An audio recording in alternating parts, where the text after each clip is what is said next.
हमने अब तक देखा कि मुंशी प्रेमचंद जी लेखक के घर कुछ दिनों के लिए रुके थे और जिस दिन वो जाने वाले थे उन्हें काफ़ी देर हो गई और भोजन के लिए उनकी राह देखकर लेखक और उनकी पत्नी सो गए थे। और सुबह उठकर जब कमरे में जाकर देखा तो मुंशी प्रेमचंद जी तो वहाँ नहीं थे, लेकिन वहाँ टेबल पर एक पर्चा लिखकर उन्होंने छोड़ दिया था। देखते हैं इस पर्ची में क्या था। प्यारे रामकुमार, निहायत अफसोस है कि मैं दिन भर से गायब रहा। मेरे वक्त पर न आने से तुम्हें और बहू रानी को बेहद तकलीफ हुई होगी। लाचार था। रात 2 बजे लौट कर आया। तुम लोग सो गए थे। जगाना ठीक नहीं समझा। देखा कमरे में बहू रानी ने खाने की थाली परोस कर रख दी है।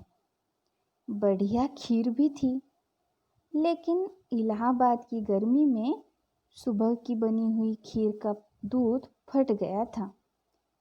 एक जगह खाना खा चुका था, लेकिन खीर तो मैंने खा ही ली, इस डर से कि फटे हुए दूध की खीर छोड़ देने से कहीं बहू रानी का दिल मेरी ओर से फट न जाए।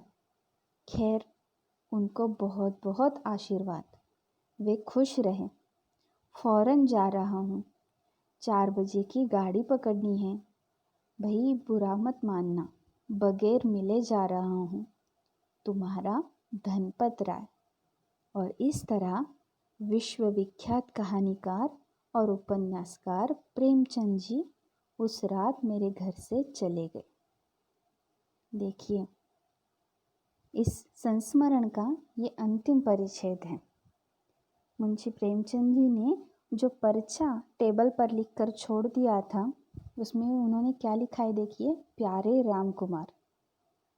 जैसे अपने बेटे को कोई संबोधित करता है, उसी प्रकार मुंशी प्रेमचंद जी लेखक से कहते हैं प्यारे रामकुमार। क्या कहते हैं? निहायत अफसोस है कि मैं दिन भर से गायब रहा।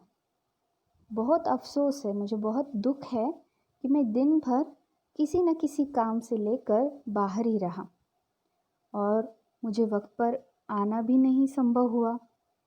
मेरे वक्त पर न आने से तुम्हें और बहू रानी को बेहद तकलीफ हुई होगी। देखिए, लेखक को अपने बेटे का उन्होंने दर्जा दिया है और साथ ही लेखक की पत्नी को क्या कहते हैं? वो बहू रानी कहते हैं।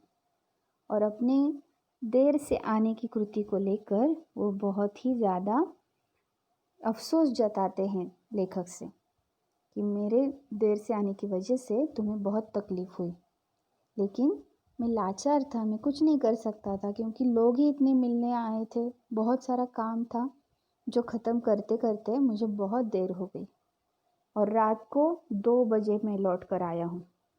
और इतनी देर रात को तुम्हें नींद से उठाना मुझे अच्छा नहीं लगा, इसलिए मैंने तुम्हें जगाया नहीं। जब मैं कमरे में आया तो कमरे में देखा बहू रानी ने खाने की थाली परोस कर रख दी थी।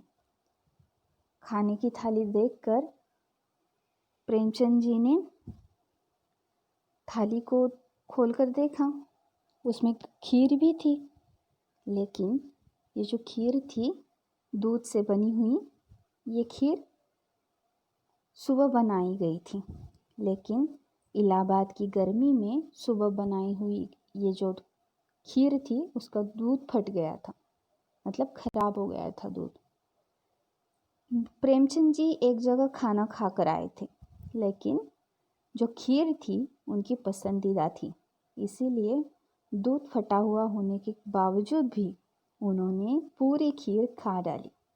और इस बात का वो स्पष्टीकरण क्या देते हैं देखिए कि मैंने फटे हुए दूध की भी खीर खा ली, क्योंकि अगर मैं खीर भी नहीं खाता तो शायद ऐसे ही दूध की खीर छोड़ देने से बहू रानी का दिल भी फट जाता, मतलब बहू रानी को बहुत दुख होता और ऐसा करना मुझे बिल्कुल भी अच्छा नहीं लगता।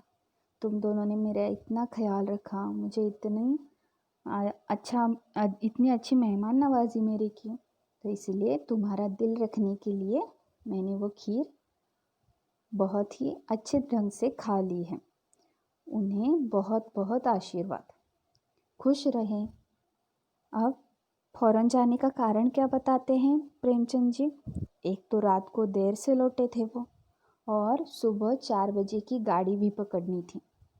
अब अगर लेखक को उठाते तो उनकी नींद खराब हो जाती, और इसीलिए मुंशी प्रेमचंद जी उन्हें बिना बताए, बिना मिले उनसे वैसे ही चले गए। और एक अत्यंत सीधे साधे व्यक्ति के आत्म